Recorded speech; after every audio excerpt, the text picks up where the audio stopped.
ప్రధాని మోదీ పాలనలో దేశంలోనే రైల్వే స్టేషన్ల రూపురేఖలు మారాయని బీజేపీ జాతీయ ఉపాధ్యక్షులు డీకే అరుణ అన్నారు.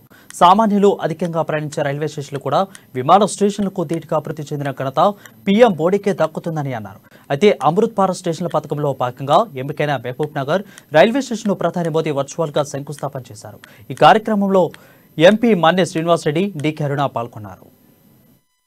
ఆధునీకరణ కోసం ఈరోజు శంకుస్థాపన చేసిన సందర్భంలో వర్చువల్గా వారు శంకుస్థాపన చేసినారు.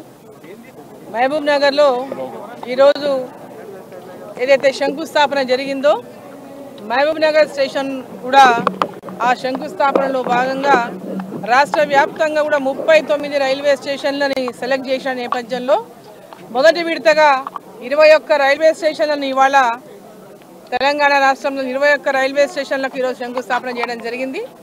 మహబూబ్ నగర్ రైల్వే స్టేషన్కు 39.9 కోట్లు అంటే దాదాపు 40 కోట్ల రూపాయలను ఆధునీకరణ కోసం ఇక్కడ కేటాయిస్తూ దీనికి శంకుస్థాపన చేయడం జరిగింది. రైల్వే స్టేషన్ల యొక్క